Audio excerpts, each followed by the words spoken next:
Hi guys, welcome to Windsome Cottage Garden. My name is Hannah and I'm so glad you decided to join me today. We are at the cottage garden. There's a hive of activity happening. You can see my mom is behind me. She's helping separate my dahlia tubers out of storage. I've been doing, I did it last week, probably like 40 minutes each night, but I still have a lot. So she's helping me hopefully finish that up so we can see how they look. I'm not really going to talk about my process, mostly because I am in no way an expert. There's much better videos. If you're interested in that, I would check out Impatient Gardener, Garden Answer, or any of the other videos on YouTube. Not me at this point in time. My dahlia experience is still limited, though. I am enjoying learning the process. Anyway, today we're not really focusing on dahlias. We are focusing on roses, specifically the David Austin roses we purchased bare root earlier this year. As you remember, we had to pot some up that were coming to the cottage. Their time in the sun has come and it's time to get them in the ground. 2 of the roses are going to be going up here, and I actually need to shift the mini mauvette hydrangea that we planted last year. We had a different plan in the space, and now that we've got the roses and we're looking at spacing, we've decided to move some things a tiny bit. It has only been in there about a year, not even a full year, like 9 months. So I think it'll be easy enough to move, and it probably will like its new space a tiny bit better because it gets a little more protection from some of the afternoon sun. So you're going to see me shift that around, and then we're going to get our 3 David Austin roses planted before I give you a little bit more information about those and show you where they ended up.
So we got those 3 roses planted. I also moved a hydrangea and planted 2 iris, all in this bed. So I thought I'd give you a quick look at those because I have 1 more iris to plant, but that's in a different bed. So let's go take a look at where everything ended up here before we move on to do that. I should add, I actually had the dogs in here for a little while. So if you see odd fencing, that's why. It kept my mom's dogs in. Mine figured out a way to like goat jump down.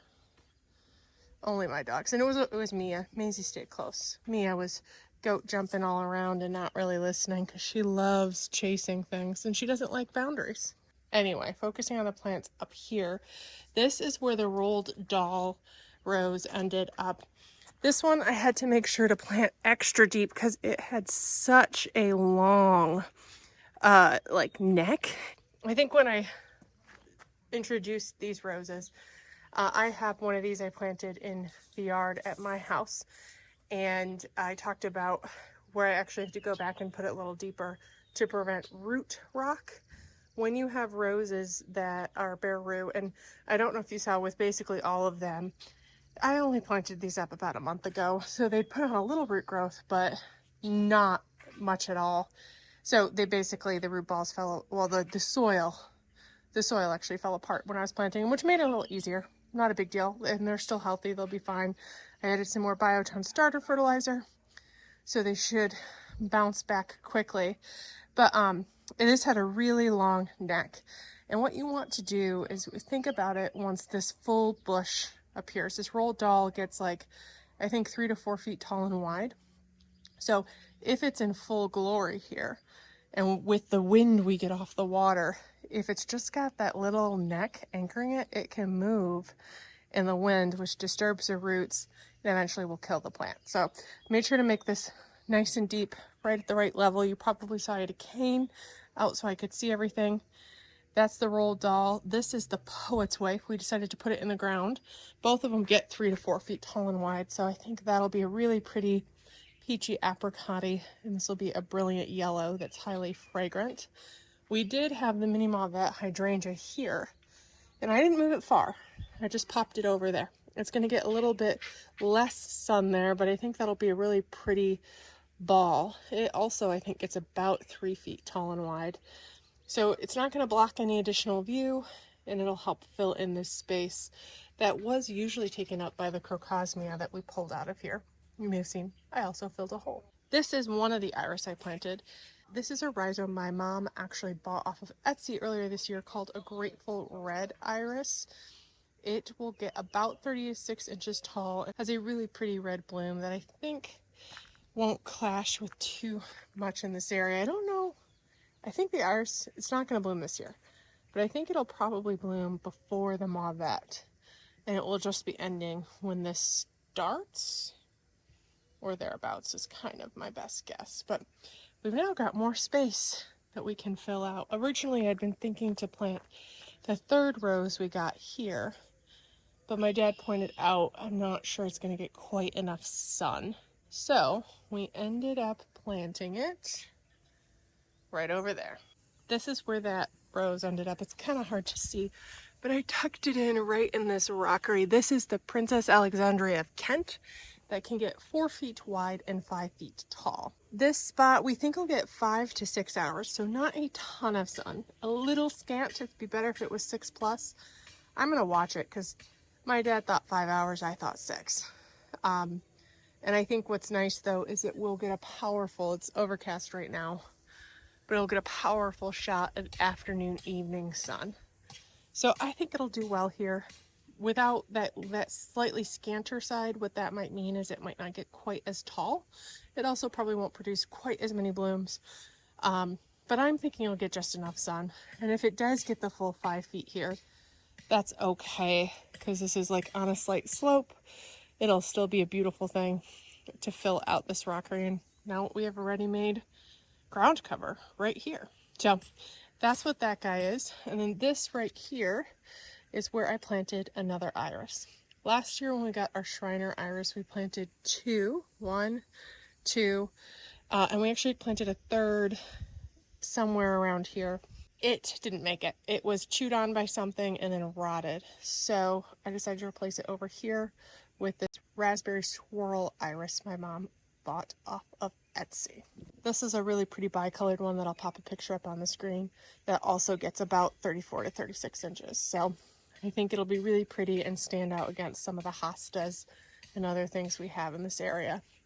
My dad and I were also contemplating buying a clematis that we would let scramble up this serviceberry. I think we're going to try and see if we can get a specimen one we might need to order. I've got a couple in mind, but I think that'd be really pretty. I would plant it there and just let it go. Or there. I mean, I guess I could plant it there too, because the hosta should shade its roots. So it's beginning to fill up. That is the bed that we're going to go replace one more iris that didn't make it. So let's go down there and get that in the ground. Okay, so this is the bed that we planted 5 different types of iris. And I don't know, I'll link the video below, but there was one that I quite literally said, I hope all of these take, but I really hope this one does. And that's the one that died. It was called Supreme Sultan. It was planted right here. It rotted. So I'm going to pop in here an iris called Cherry Blossom Song. We actually had one sent at the same time as the others. It, when it arrived, was very squishy. We messaged the seller and also planted it, and it did indeed rot, as I kind of thought it would. But they sent out another one. So I'm going to quickly just plant that bare root, and hopefully it'll take really well.